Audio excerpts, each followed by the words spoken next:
Most cars are mass-produced, but others are so outrageously rare they're tucked away in the depths of museums or purchased by the mega-wealthy for millions. So from ultra-classic to wildly weird, buckle up and hold tight as I drive you through the rarest cars of all time.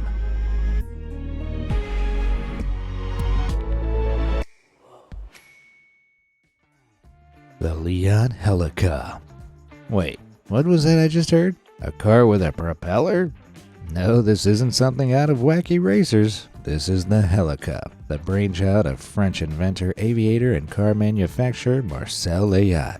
The genius inventor was known for having designed, built, and flown his own plane back in 1909, just 6 years after the airplane was first invented.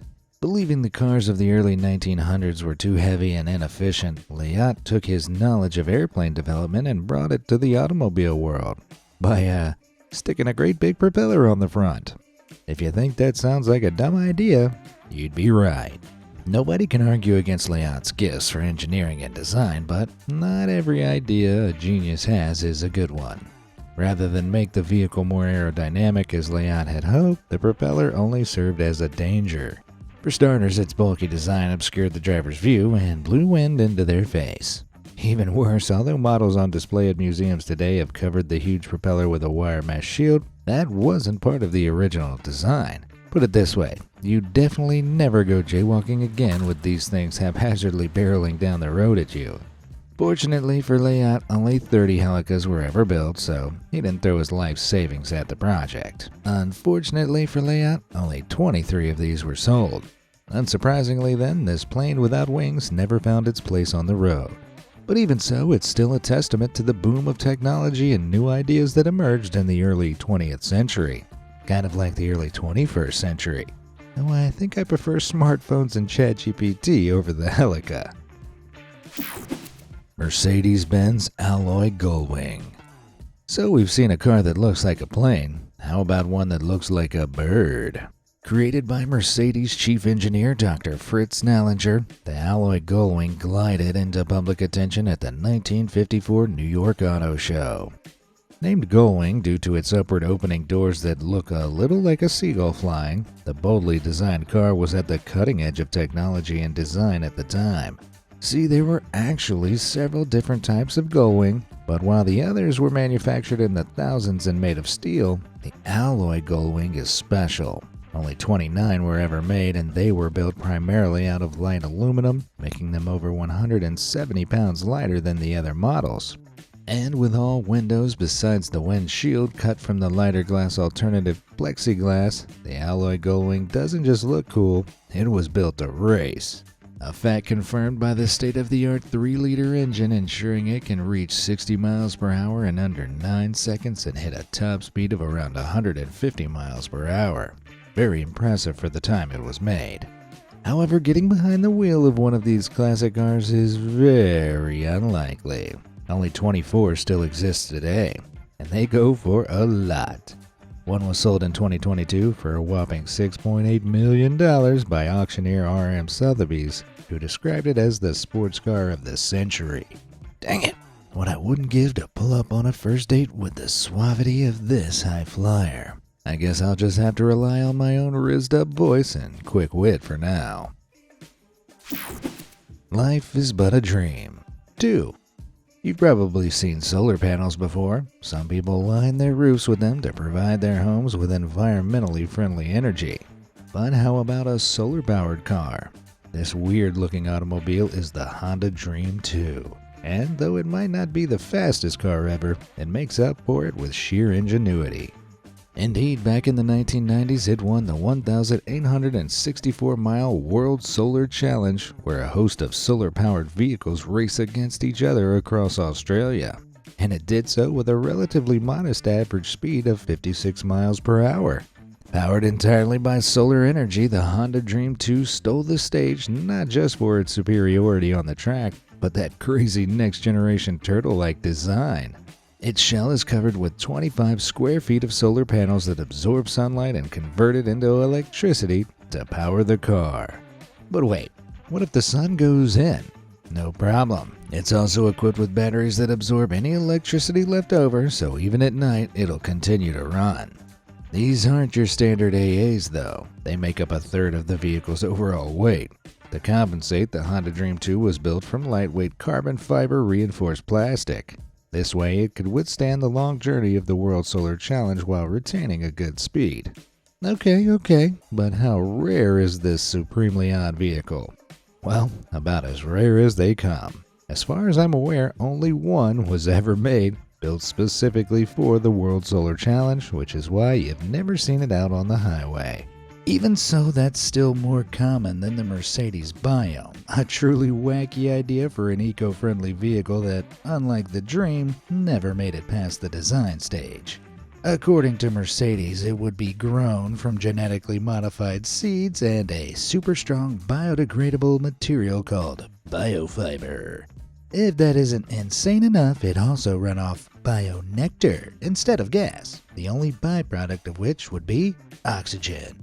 Just how exactly any of this would be possible, or indeed if bionectar was even a real thing, they were suspiciously tight-lipped about. Yeah, not hard to see why the Dream got realized and the Biome didn't, is it? Berlinetta Special. Collaborations. Whether it's movie directors or musicians teaming up, everybody loves them. But car manufacturers? That's less common. Well, get a load of the Ferrari 250 P5 Berlinetta Special. Damn, that's a long name. Built as a joint effort by Ferrari and Pininfarina and designed by mechanical engineer Leonardo Fioravanti, the Berlinetta Special first appeared at the 1968 Geneva show. With a slick visage and a super cool rear window that exposes the tail-mounted 3-liter V12 engine, you might imagine it was applauded for its unique design, but many people did quite the opposite, seeing it as too radical at the time. However, despite the P5 never coming out of the concept phase, it did influence many future Ferraris, mainly with that clear glass over the engine. Not that it was just a fashion statement. Weighing just under 1,500 pounds, about as much as a cow, the P5 was super light and could reach speeds of up to 186 miles per hour. A shame it was never given the chance to race then. What do you think? Do you love or hate the design? Let me know down in the comments. Jaguar XK120C. There's just something cool about things named after big cats, right? Take the Jaguar XK120C type. Winning its debut race in the Le Mans 24-hour in 1951, and then again in 1953, this swift supercar dramatically zoomed onto the world stage, beating out other industry giants such as Talbot, Aston Martin, and Ferrari. Designed by engineers Bob Knight and Malcolm Sayer, the C-Type had a light tubular frame and aerodynamic body made of aluminum, giving it an edge on the track by being lighter than previous versions. It was designed after its mother model, the XK120, which at that time was already the fastest race car in the world, reaching up to 120 miles per hour. Fast, right? Well, the C-Type could hit a blistering 140 miles per hour. Crikey! And if you're wondering what's up with that funky asymmetrical design, Sayers wanted to fit the car's beastier upgraded 220 bhp engine beneath the hood, but also keep it as low to the ground and aerodynamic as possible. So the side with the engine is a little higher while the other side remains lower down, leading to that lopsided bulge. But the XK120C Type whisked off as fast as it came, with production ending in 1952 after just 2 short years on the scene. Only 53 were ever built, making it the rarest model of all the racing Jaguars. And that means if you want to get your hands on one, it's gonna cost you a pretty penny. More than half a century later, one of the models was restored and auctioned off to collectors, where it revved up the hefty price of $13.2 million. Wow, and here I am driving a rusty old banger so ancient the steering wheel creaks. Oh well, at least someone gets to drive this staple of racing history. The Robo Racer. As sure as golf needs golfers, car racing needs racers, right? Well, wrong. Enter Robocar. The world's first purpose-built autonomous racing car, this AI-powered tech wonder was designed by German concept designer Daniel Simon, who's also responsible for the vehicle designs in movies like Tron Legacy and Oblivion. Knowing of his impressive resume, the founders of RoboRace, the first racing competition between autonomous electric-powered vehicles, commissioned Simon for the task of designing the vehicle they wanted on their track. The idea was every competitor would have the same autonomous vehicle, but it would be the way they programmed their car that would determine its performance on the track. So Simon got to work. Dubbed the AI supercar, the base frame is shaped like a teardrop, giving it aerodynamic efficiency. Notice that asymmetric design too? While no official reason has been given publicly, it's likely a combination of balancing the weight of the internal power and motor technology inside the vehicle while keeping it as aerodynamic as possible. And with 4 electric motors all utilizing a 540-volt battery, it's sustainable too. No fossil fuels being exhausted here. Okay, but what about the AI? How does that work? Well, to drive itself, the car uses a whole host of top-of-the-line technologies including radar, sensors, AI cameras, and even satellites. And powering all this is a specialized piece of NVIDIA software capable of up to 24 trillion AI operations a second. Phew, it's almost as smart as me. I say almost because when it made its debut on the streets of Paris in May 2017, crowds were less than blown away. Sure, it was autonomous, but rolling at a snail's pace up a preset piece of track isn't the most impressive demonstration. Still, this was 2017 and AI had a long way to go. So what of the RoboRacer now? Well, sadly, RoboRace went defunct in 2022, so the handful of vehicles that were produced won't be seeing the light of day anytime soon. But the RoboRacer still has a place in history as one of the first uses of AI in both sport and transport. That counts for something, right? The Bugatti Royale. Imagine a car so huge its engine was used to power rail cars. A car so expensive that only a handful were ever made to be sold exclusively to royalty. Thinking diamond-plated wheels, sunroof top, slick, slim, and fast? Maybe think again.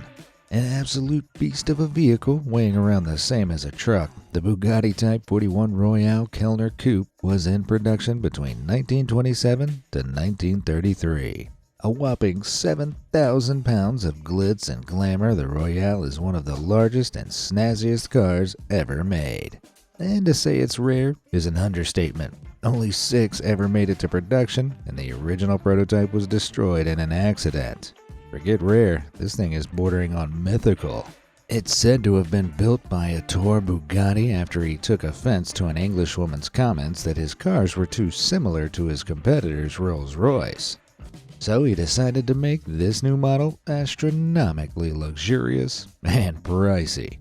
At a colossal $30,000, the Royale was 3 times the price of its competitors and 10 times that of any other Bugatti vehicle. A figure equating to over $500,000 today. A paradoxically prestigious artifact of the Great Depression, it's unsurprising that only 3 were sold and none ended up going to royalty. Luckily, all 6 models still exist today. Some are on display in museums, while others have been snapped up by the ultra-wealthy. It's unlikely that any of us will ever get behind the wheel of one, though. Unless it's in GTA, of course. Lamborghini Veneno. When you think Lamborghini, you think prestigious. The Italian car manufacturer has become known for its speedy cars, celebrity clientele, and dominance on the racetrack since it crashed onto the motoring scene in 1963. But it's the Veneno launched for the company's 50th anniversary that really made a statement. The car was unveiled at the Geneva Motor Show in 2013 and created to encapsulate the manufacturer's half-a-century reputation of technological and stylistic evolution. Capable of holding its own as a serious race car, the Veneno is powered by a huge 6.5-liter engine and can reach mind-blowing speeds of 220 miles per hour, blasting from 0 to 62 in a mere 2.8 seconds.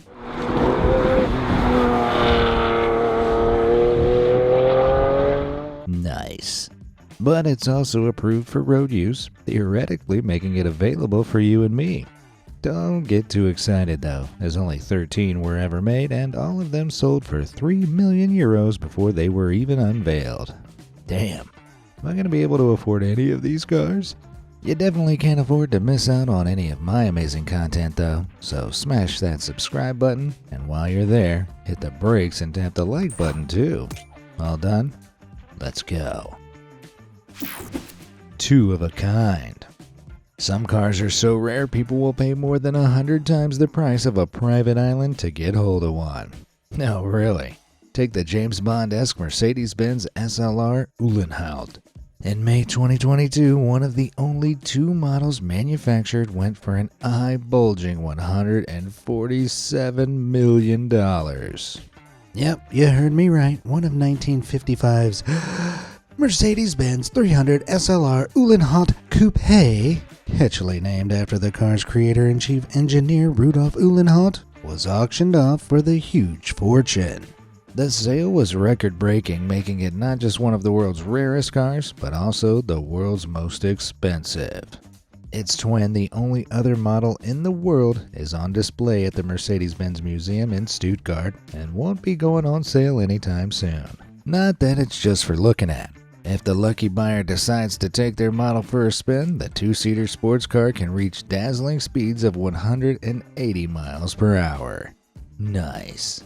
The looks certainly don't harm it though. Fitted with a slick red interior and doors reminiscent of the Mercedes Gullwing, it oozes simple but sophisticated individuality. And while you and I will never drive it, the anonymous buyer did agree to allow the car to be displayed for special occasions, so you could still be lucky enough to catch a glimpse in person. The Batmobile. If Batman existed in real life, there'd be some serious ethical questions about his vigilantism. But his cool factor? That's undeniable. Just like his Batmobile. Except his Batmobile does exist in real life. Kinda. YouTuber Supercar Blondie is known for searching out and reporting on the coolest cars in the world. And in 2022, they discovered perhaps the coolest car in human history. A working replica of the Batmobile from Batman vs. Superman: Dawn of Justice. Made from tough carbon fiber and fiberglass parts, the incredible replica is charged by a Ford F-350 Raptor engine and can spit fire out of its exhaust. Unlike many of the cars we've covered so far, this beast has no pretense of being lightweight. Its wheels alone weigh over 2,200 pounds, and it can only just fit on a flatbed truck. As menacing as it is though, budding criminals need not worry too much. It's only legally drivable in Dubai. And with the city's famously low crime rate, it's unlikely old bats will be needed there. Me though? I'm going to Dubai right this second to give it a spin. The Wiener Car. We all know what an ice cream van is, but have you ever heard of a Wienermobile? Well, you have now. The Wienermobile is a huge 27-foot-long hot dog on wheels created by American meat and cold-cut producer Oscar Mayer. Initially developed during the Great Depression as an elaborate marketing ploy, it was first seen in 1936 and could be found cruising the streets of Chicago. Back then, it was only 13 feet long, but this original model, featuring a special purpose-built chassis, would soon be zipping across the USA, delighting and confusing adults and children alike. Though there have been several incarnations of the Wienermobile over the years, the current 27-foot monstrosity is a custom-made fiberglass vehicle with a GMC chassis powered by a 6-liter V8 engine. And it has only 6 models in use across the states today with 12 drivers, called hot doggers. You can apply to become a hot dogger, but it's not easy. The main purpose of the vehicle is marketing, so it's not as simple as owning a driving license. You also need to have a bachelor's degree, preferably in public relations, journalism, communication, or marketing. And even if you do get the job, you'll only be hired for a year, making the Wienermobile a frankly exclusive vehicle that only a few will ever get to pilot. Which may be why designer Pratyush Devadas designed the Wienermobile 9000 back in 2020. Okay, it's not really a successor to the Wienermobile, but it looks like it could be, right? Designed for Bugatti, Devadas envisioned this super futuristic vehicle to be their first ever 8-wheel drive. Unfortunately, the manufacturer didn't respond and it's been left in design limbo, meaning even less people will be able to drive it than Oscar Mayer's legacy car. Perhaps Devadas would have had more luck if he'd proposed it to the hot doggers. Captain Nemo's car. From the glamorous homes of sports stars to music videos where artists flash their copious cash, opulence is everywhere in pop culture. But is there anything more opulent than owning one of only 2 cars built for a big-budget Hollywood action movie? Yep, that's right. Captain Nemo's 6-wheeled Nautilus car, as seen in the 2003 movie League of Extraordinary Gentlemen, was sold at a UK auction in 2015 for around $40,000, which actually doesn't sound like that much, comparatively at least. I mean, there's only 2 of them in the whole world, and despite being a movie prop, the car is fully functional. Beginning its life as a Land Rover fire tender, it was adapted with a steel frame decorated by an ivory-colored fiberglass chassis. Gold embellishments inspired by the Hindu god Ganesha top it all off, bringing both the interior and exterior to life. But despite its functionality, it's unlikely you'll ever see this car on the road. The huge 22-foot-long and 9-foot-wide display of artistic ambition might look like road royalty, but it's too wide to be legal on British roads. Damn, maybe that played a part in its low selling price. Super Snake. How do you feel about snakes? I'm absolutely terrified of them. But you wouldn't expect that fear to extend to cars named after snakes, would you? Well, in 1966, the $5.5 million Shelby Cobra 427 Super Snake slithered onto the international sports car scene and quickly proved itself worthy of fear. Dubbed the Cobra to end all Cobras because of its incredible performance, this supercar features a huge 7-liter engine and can hit absolutely insane speeds of over 200 miles per hour. For 1966, that was unheard of. And it's even more special because only 2 were ever made. One for American automotive designer Carroll Shelby himself, and one for a friend of his. Said friend was supposedly so afraid of the Cobra's power that he was worried he couldn't control it and returned it to Shelby after just one drive. Jeez. Turns out that may have been the right move. The eventual owner of the car ended up accidentally driving it into the Pacific Ocean. So now there's only a single one of those speed demons left, and yes, that is the right word. Fitted with 2 superchargers under the hood that compress the engine's intake gas, forcing more air inside and producing greater power, the 2,550-pound car can hit 60 miles per hour in just 3 seconds. Okay, I'm definitely starting to understand why it's been described as the most dangerous sports car to have ever existed. But speed alone isn't the issue. The body is also made of aluminum, which is lighter than steel, making for a faster and more maneuverable vehicle.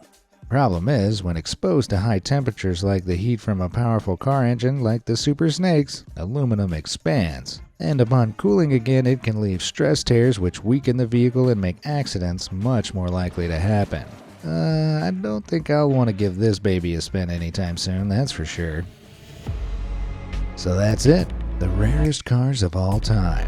Which one would you be most excited to get behind the wheel of? Are there any I might have missed? Let me know down in the comments, and you might see them mentioned in the next video. Thanks for watching.